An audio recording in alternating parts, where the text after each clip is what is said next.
Steph's like, Kevin Hart, don't say shit. I got the fresh lineup.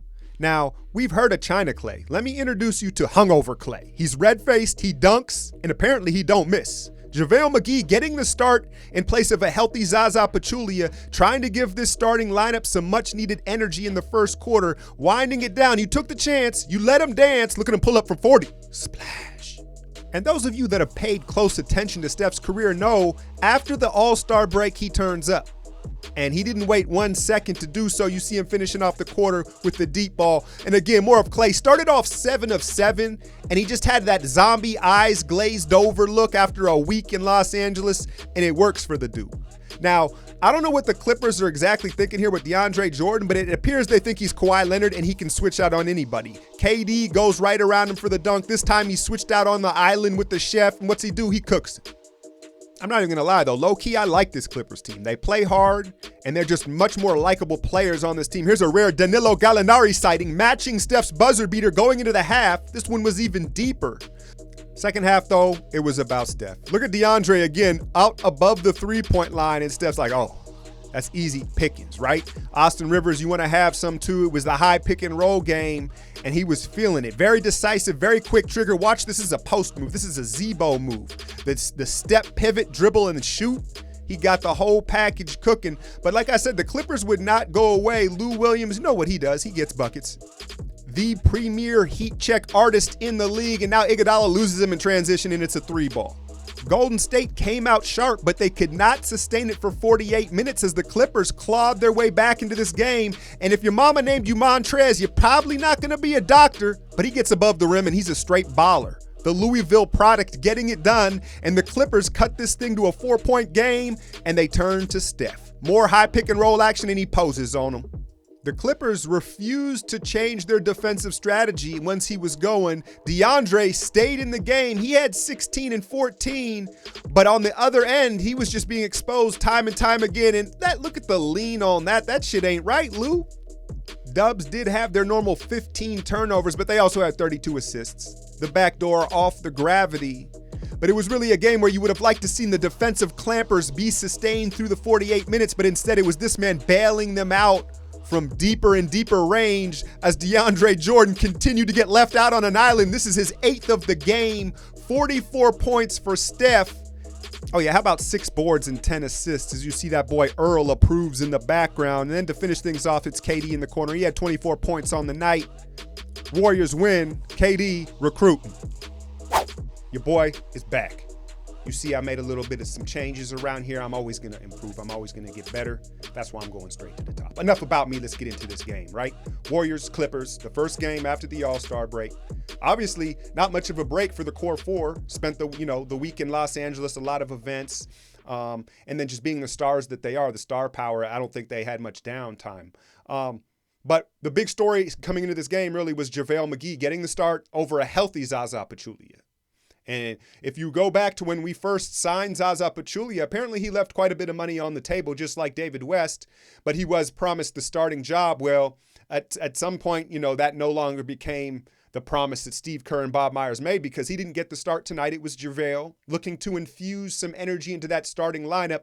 And it was apparent from the start, the threat of the lob and the rim roll was there, and it opened up the offense because with Zaza, let's face it, you can't throw the lob. With JaVale, there's always that threat of going over, and then that opens up the bounce pass as well.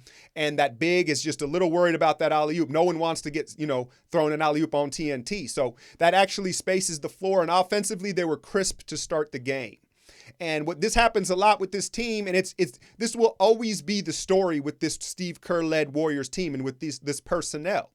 So you talk about cutting down on turnovers and getting off to a better start. And you could tell they were crisp and they were dialed in, and it came too easy initially. The first 4 or 5 minutes, a lot of back doors, some lobs, some open shots, and everything was nice and flowing. And it's like a gift and a curse because, like I said, it's too easy. And then all of a sudden, the Clippers' intensity picks up and their pressure is greater. And then those turnovers, those sloppy turnovers start to happen that are not even really forced. And there was a sequence about halfway through the first quarter where they had 3 turnovers in a row on 3 possessions. Kerr hit a quick timeout. And I want to give him credit because he made the alteration. Instead of running the motion offense, he went to a high usage pick and roll. And now you don't have to look at the box score to know that Steph loves that high pick and roll. And what it does is it simplifies things, and there's just less volume of passes, therefore less opportunity for teams to jump the passing lanes, right? And it's like, why reinvent the wheel? Sometimes just simplify things, put it in the pick and roll. Your franchise player prefers it. And so to Steve Kerr's credit, they did it early, and it got them back on track. Now the Clippers ain't no joke, man. Now don't get me wrong, like I'm not saying they're a contender or anything like that, but I think that after the trades, you kind of think of, okay, the Clippers are done. That's not the case. You've got guys that are hungry, and for whatever reason, they found a better chemistry than they have had in the past. Montrezl Harrell out of Louisville, man, I don't know why he went second round. At Louisville, I was like, yo, I like this dude. I forget who else I was watching from Louisville. I think it was the Sosa kid.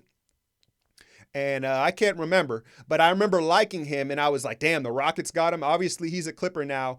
Energy type of Draymond Green type of player. He doesn't have the skills Draymond has, but he has the intensity, and he can have that type of impact on the game, and he did. Melo, I'm not even going to try to say his last name, got the start over Avery Bradley.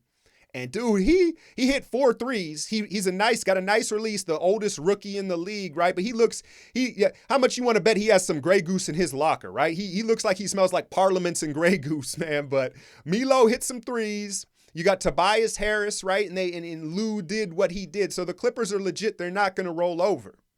Clay got off to a crazy hot start, right? 7 of 7, and you got hungover Clay. We've heard of China Clay, right? There's Clay, robot Clay, I guess it's just normal Clay. But we had hungover Clay. It looked like he'd been out in the sun in SoCal, right? With the I don't know what he looks like he drinks Bud Lights. I don't know why I'm presuming what everybody drinks, but anyway, Clay 7 of 7, and he had that quick flick where it didn't matter, hand in the face or whatever it was, and he had some nice drives, 2 dunks in the first half. So he carried the load offensively while KD was moving the ball. He struggled from the field. Everything was a little bit off. Even if you watch KD's free throws, he was rattling in free throws, but he found his way to have an impact on the game other than jump shooting. Second half, though, the chef got to cooking, man. It's just that simple. High pick and roll all day. And what I liked about Curry's game was he was decisive, right? And he wasn't dancing with the ball. There was less dancing and behind the back. It was more like a hezzy and go. And then this season in particular, we've seen him do a lot of those reload shots where he kind of breaks rhythm and reloads. None of that. We had the quick flick chef going. And then it was funny because down the stretch, and the Clippers, they battled. But down the stretch, Doc Rivers, if you want to knock Doc Rivers, I think he coaches too much with his heart, right? He doesn't coach with his head enough. Because why you leave, if you notice, towards the late third, early fourth quarter, when the Clippers made their run, DeAndre Jordan was on the bench. It's just the sign of the times in the NBA. And he puts DeAndre back in. We put Steph back in, and he continues to cook him in the high pick and roll and really seal the deal at the end of that game. So that's kind of on Doc, man. But, no complaints from a Warrior fan.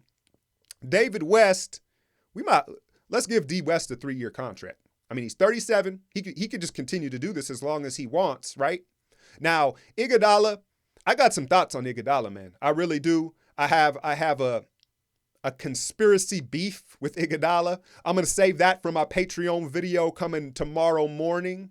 But this OKC game Saturday night, I've got it circled on my calendar, and I hope to God the Warriors have it circled on theirs. Because you can't get mollywopped by a potential playoff opponent 3 times in a row. And 2 of them being at home. They got us in OKC. Okay, fine.